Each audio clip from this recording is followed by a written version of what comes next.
আমি এখন নবম দশম শ্রেণীর বাংলা বইয়ের ফরুক আহমেদের লেখা বৃষ্টি কবিতাটি খুব সুন্দরভাবে অর্থ সহকারে বুঝিয়ে দেব। তো বৃষ্টি কবিতাটি লিখেছেন ফরুক আহমেদ। এটি একটি সনেট কবিতা। সনেট হচ্ছে 14 লাইন বিশিষ্ট একটি কবিতা। তো সনেট সম্পর্কে কিন্তু আমরা বিস্তারিত পড়েছিলাম মাইকেল মধুসূদন দত্তের কপোতাক্ষ নদ কবিতাটিতে। যারা ওই ক্লাসটি করনি তারা অবশ্যই আমার এই চ্যানেল থেকে ক্লাসটি করে নিবে।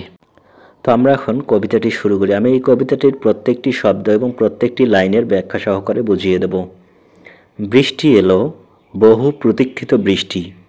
বৃষ্টি এলো, বহু প্রতীক্ষিত মানে কি অনেক অপেক্ষা করার পর যে জিনিসটা পাওয়া যায়। এই বৃষ্টিটার জন্য কিন্তু আমরা অনেক অপেক্ষা করে থাকি। তো এই বৃষ্টিটার জন্য আমরা কোন সময় অপেক্ষা করে থাকি?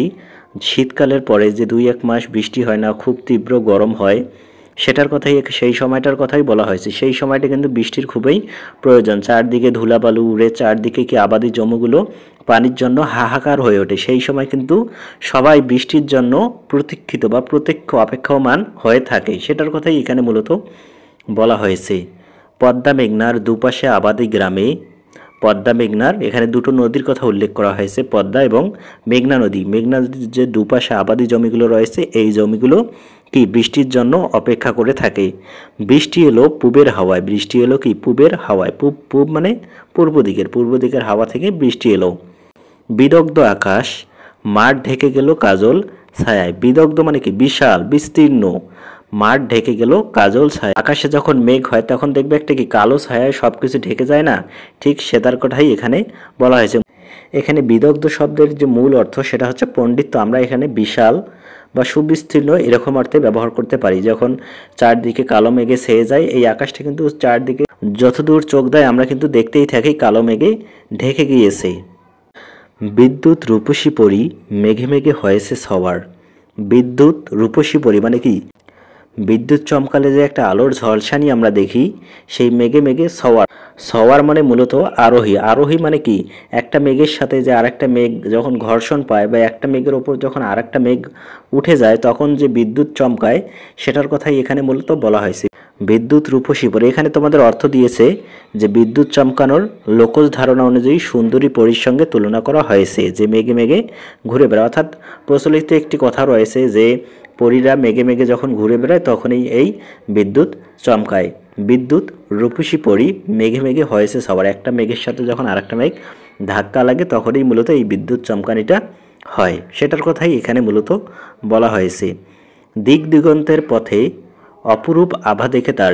দিক দিগন্ত মানে কি অনেক দূর পর্যন্ত, যে আমরা যখন একটা খোলা মাঠে যাব আমরা দেখব যে অনেক দূর পর্যন্ত আমার চোখ যাচ্ছে। যত দূর পর্যন্ত চোখ যাবে তত দূর পর্যন্তই কিন্তু দিক দিগন্ত। পথে অপরূপ আভা দেখে তার। এই যে যখন মেঘের সাথে মেঘে ধাক্কা খায় বা আকাশ কালো মেঘে ঢাকা হয়ে যায়, তখন আমরা যখন এই দিক দিগন্তের পথে দেখি, অর্থাৎ দৃষ্টির কোনো শেষ থাকে না, একটা ফাঁকা জায়গায় দেখি, তখন কিন্তু খুব সুন্দর একটা অপরূপ আভা। আভা মানে এখানে আলো, মূলত একটা কালো যে অন্ধকার ছায়ার কথা এখানে কাজল ছায়ার কথা বলা হলো, সেটাই এখানে আভা। আমরা দেখি খুব সুন্দর, কিন্তু অপরূপ মানে খুব সুন্দর দেখায়। খুব সুন্দর দেখায় বলতে আমাদের কিন্তু মনটা ভরে যায়। এই যে অনেক দিন পর্যন্ত আমরা যে বৃষ্টির জন্য প্রতীক্ষিত থাকি, অপেক্ষমান থাকি, এই যে আকাশে কালো মেঘ দেখার পর আমাদের মনটা খুব সুন্দর একটা আলাদা একটা অনুভূতি আসে। সেটার কথাই এখানে মূলত বলা হয়েছে। বর্ষণ মুখর দিনে অরণ্যের কেয়া শিহরায়। বর্ষণ মুখর মানে কি বৃষ্টির সময়, বৃষ্টির এই দিনে অরণ্যের কেয়া শিহরায়। অরণ্য মানে বন এবং কেয়া মানে ফুল, শিহরায় মানে রোমাঞ্চিত। রোমাঞ্চিত হওয়া, অর্থাৎ অনেক দিন পর্যন্ত বৃষ্টি না হওয়ায়, অনেক দিন পর্যন্ত এই যে বন বা গাছপালা ফুলগুলো বৃষ্টির পানি থেকে বঞ্চিত থাকায়, যখন এই বৃষ্টির বর্ষণমুখর সময়টা হয় তখন কি হয়, এই যে বন গাছপালা ফুল পাখি এগুলো সবাইকে শিহরিত হয়, রোমাঞ্চিত হয়, একটা আলাদা অনুভূতি তাদের মধ্যে জাগে। সেটার কথাই এখানে বলা হয়েছে। রৌদ্রদগ্ধ ধান ক্ষেত আজ তার স্পর্শ পেতে যায়। রৌদ্রদগ্ধ মানে কি রোদে পোড়া, অর্থাৎ এতদিন যে বৃষ্টি হলো না, রোদে সব কিছু পুড়ে যাচ্ছে। ধান খেতে কি পানির প্রয়োজন হয়, এই ধান ক্ষেতটা আজ এই বৃষ্টির স্পর্শ পেতে চায়, মানে বৃষ্টি চায়, সবাই যেন বৃষ্টি চাচ্ছে।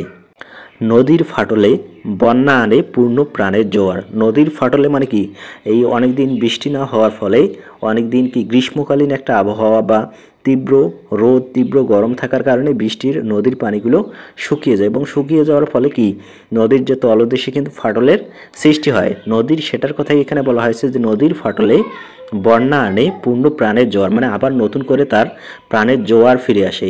অর্থাৎ এতদিন যে পানি না থাকার কারণে যে নদীটি প্রায় মৃত অবস্থায় থাকে এবং তা যখন বৃষ্টি হয় বৃষ্টির পানি নদীতে পড়ে তখন কি তার প্রাণের জোয়ার আবার ফিরে আসে। মনে হচ্ছে যে কি নদীটি আবার তার প্রাণ ফিরে পেল। কবিতাটির আমরা প্রথম 8 লাইন দেখলাম। এই 8 লাইন হচ্ছে মূলত সনেট কবিতার প্রথমে থাকে 8 লাইন এবং পরবর্তীতে 6 লাইন থাকে। প্রথম 8 লাইনে কবি মূলত এখানে বৃষ্টি সম্পর্কে বিস্তারিত আলোচনা করেছেন। কবি এই কবিতায় কি সম্পর্কে লিখেছেন সেটার আলোচনা করেছেন। এখানে বৃষ্টি সম্পর্কে তিনি আলোচনা করেছেন। বৃষ্টি হলো বহু প্রতীক্ষিত বৃষ্টি। ঠিক যেমন নভেম্বর, ডিসেম্বর, জানুয়ারি এই সময়টা কিন্তু বৃষ্টি হয় না এবং ফেব্রুয়ারি, মার্চ এই সময়টা কিন্তু প্রচণ্ড গরম হয়। সব কিছু চারিদিকে ধুলাবালু উড়ায়। যে সমস্ত ধান ক্ষেতগুলো রয়েছে সেই ধান ক্ষেতগুলোতে কি বৃষ্টির প্রয়োজন হয়। বৃষ্টি না থাকার কারণে যেন শুকিয়ে গিয়েছে সেই রকম একটা মনে হয়। সবখানে যেমন দীর্ঘদিন বৃষ্টি না হওয়ার ফলে নদীর যে পানিগুলো রয়েছে সেগুলো শুকিয়ে যায়। এই নদীর পানির আবার জোয়ার বা প্রাণ ফিরে পেতে আবার কি বৃষ্টির প্রয়োজন হয়। গাছপালা, পশু পাখি এবং যে সমস্ত ফুলগুলো রয়েছে এগুলো এই বৃষ্টির কথা শুনে যেন শিহরিত হয়, অর্থাৎ তাদের বৃষ্টির প্রয়োজন হয়। এখানে মূলত কবি বৃষ্টির প্রয়োজনীয়তা বা বৃষ্টির যে দরকারিতাটা রয়েছে সব কিছুর ব্যাপারে পশু পাখি, মানুষ, আকাশ, আবাদি জমি, গাছপালা সব কিছুতেই যেমন বৃষ্টির প্রয়োজন আছে সেটার প্রয়োজনীয়তা সম্পর্কেই তিনি লিখেছেন। তো এবার আমরা পরবর্তী 6 লাইন দেখব। রুগ্ন বৃদ্ধ ভিখারির রগ ওটা হাতের মতন, রুক্ষ মাঠ আসমান শোনে সেই বর্ষণের সুর। রুগ্ন মানে কি অসুস্থ, বৃদ্ধ মানে বয়স্ক, ভিখারির রগ ওঠা হাতের মতন, অর্থাৎ বৃদ্ধ মানুষের যে হাতগুলোর দিকে তোমরা তাকিয়ে দেখবে যে রগ উঠে গেছে, রগ যেন বের হয়ে যাচ্ছে, হাতে যেন কোনো রস বা কোনো মাংস নেই, সেটার কথাই এখানে বলা হয়েছে। যে রুক্ষ মাঠ মানে শুষ্ক মাঠ, আসমান শোনে সেই বর্ষণের সুর। এই যে মাঠগুলো বা এই গাছপালাগুলো যেন রুগ্ন ভিখারির রগ ওঠা হাতের মতন, মানে কিছুই নেই। পানির অভাবে বা খাদ্যের অভাবে যেমন মানুষের হাড় মাংস একদম বেরিয়ে যায়, ঠিক পানির অভাবে যেন মাঠগুলো সেই রকম একটা শুষ্ক হয়ে গিয়েছে। রুগ্নবৃদ্ধ ভিখারির রগতা হাটের মতন হয়ে গিয়েছে। রুক্ষ মাঠ আসমান শোনে সেই বর্ষণের সুর, অর্থাৎ এই যে বৃষ্টি আসতেছে সেই বৃষ্টির সুরটা শোনে। তৃষিত বনের সাথে জেগে ওঠে তৃষাতপ্ত মন। তৃষিত বন মানে তৃষ্ণার্ত বনের সাথে জেগে ওঠে তৃষাতপ্ত মন, মানে কি মানুষের তৃষাতপ্ত মানে এখানে তৃষাতপ্ত মানের যে অর্থটা অন্তর্নিহিত অর্থটা এটা কিন্তু প্রচুর। বৃষ্টি আসলে কিন্তু আমাদের মানুষের মধ্যেও একটা আলাদা ধরনের অনুভূতি সৃষ্টি হয়। আমাদের অনেকের কি খিচুড়ি খেতে মনে চায়, অনেকের যে দুঃখ কষ্টগুলো রয়েছে একাকী বৃষ্টিতে একাকী থাকার কথায় সেই দুঃখ কষ্টগুলো মনে পড়ে যায়, অতীতের কথাগুলো মনে পড়ে যায়। এখানে তৃষাতপ্ত মন বলতে সেটাকেই বোঝানো হয়েছে। পাড়ি দিয়ে যেতে চায় বহুপথ প্রান্তর বন্ধুর।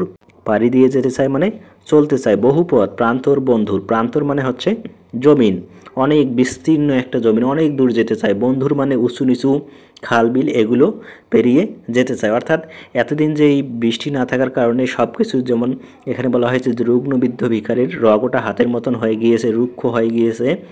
এই রৌদ্রদীপ্ত থেকে সব কিছু নদীর যে তলদেশে ফাটলের সৃষ্টি হয়েছে এগুলোর এই যে আবার যে বৃষ্টি আসলে এই বৃষ্টি আসার ফলে যেন সব কিছুই আবার পূর্ণ জোয়ার পেলে গেলো, আবার যেন তাদের শক্তির সঞ্চার হলো। সেটাই এখানে বলা হয়েছে যে এই শক্তির আবার নতুন করে প্রাণের জোয়ার শক্তির সঞ্চার হওয়ার ফলে সব কিছু যেন এই যে বন মাঠ পাখি এই যে মানুষ সব কিছু যেন একটা নতুন করে প্রাণ পেল, শক্তি পেল। সেটাই এখানে বলা হয়েছে যে পাড়ি দিয়ে যেতে চায় বহুপথ প্রান্তর বন্ধুর।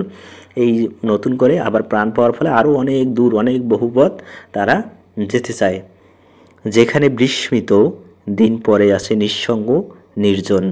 যেখানে বিস্মিত মানে কি স্মরণে নেই এমন জায়গায়, সেখানেও নিঃসঙ্গ মানে কি সঙ্গহীন বা একাকী, নির্জন মানে একাকী, যেখানে কোনো চিল্লাচাল্লি যেখানে কোনো মানুষের আনাগোনা নেই, সেখানে বর্ষার মেঘ জাগে আজ বিষণ্ণ মেদুর। সেই জায়গাগুলোতেও বর্ষার মেঘ ভীষণ মেদুর। ভীষণ মেদুর বলতে এখানে তোমাদের শব্দার্থে দিয়েছে বৃষ্টিহীন প্রকৃতির রুক্ষতা বৃষ্টির আগমনে দুর্বিধ হয়েছে। প্রকৃতি এখন স্নিগ্ধ কোমল হয়ে চারদিক করে তুলেছে প্রাণোচ্ছল। মেদুর মানে হচ্ছে কোমল। এই যে এতদিন বৃষ্টি না থাকার ফলে সব কিছু যে রুক্ষতা রোগগুলো রয়েছে এগুলো দূরীভূত হয়ে গেছে, স্নিগ্ধ কোমল হয়ে চারদিক ঝরে তুলেছে প্রাণোচ্ছল, প্রাণের উচ্ছ্বাস তুলে তুলেছে। এই যে এতদিন বৃষ্টি না থাকার কারণে সব কিছুর যেন প্রাণ হারিয়ে গিয়েছিল, এই বৃষ্টিটি আসার পরে সব কিছুর প্রাণ আবার ফিরে পেলে। এখানে বিস্মিত মানে স্মরণে নেই এমন। তো এই 6 লাইন থেকে আমরা যেটা বুঝলাম যে এখানে শুধু কবি যে মাঠ মাঠ বন পাখি এগুলোর কথা বলেছেন সেটা না, এখানে মানুষের কথাও বলেছেন। এই তৃষাতপ্ত মন, এখানে মানুষের কথাই তিনি বলেছেন। বৃষ্টি আসলে মানুষের অতীত বর্তমান মানুষের যে বেদনাগুলো রয়েছে সেগুলোর কথা মনে পড়ে, মানুষের যে সমস্ত শখ আহ্লাদগুলো রয়েছে সেগুলো মনে পড়ে। এখানেই মূলত কবি এটাই বলেছেন যে বৃষ্টির সাথে শুধু মানুষের বা আবাদি জমি ফসলের বা বনের বা কেয়ার বা ফুল শুধু ফুলের সম্পর্ক নয়, মানুষেরও একটা আবেগ অনুভূতি সব কিছুই মানুষের সাথেও জড়িয়ে রয়েছে। বৃষ্টিটা অনেক প্রয়োজনীয় একটা জিনিস, মূলত সেটাই এখানে কবি ফররুখ আহমেদ বুঝিয়েছেন তার কবিতার মাধ্যমে। বৃষ্টিটা কত গুরুত্বপূর্ণ, বৃষ্টিটা কত দিক থেকে আমাদের দরকার। বৃষ্টিটা শুধু যে মাঠ এবং নদী বা বনের বনের মধ্যেই প্রাণের সঞ্চার ঘটায় না, মানুষের মধ্যেও একটা আলাদা ধরনের অনুভূতি, আলাদা আবেগ, একটা আলাদা প্রাণ ফিরিয়ে দেয়। মূলত সেটাই এখানে বৃষ্টি কবিতায় বলা হয়েছে। আশা করি তোমরা কবিতাটি বুঝতে পেরেছো কিনা সেটা আমাকে কমেন্ট করে জানিয়ে দাও। আর আজকের ক্লাসটি কেমন লাগলো সেটাও আমাকে কমেন্ট করে জানিয়ে দাও। আর ভালো লাগলে তো বন্ধুদের কাছে শেয়ার করে দাও। আর পরবর্তীতে কোন টপিকের ক্লাস চাও সেটাও কমেন্ট করে জানিয়ে দাও। ধন্যবাদ।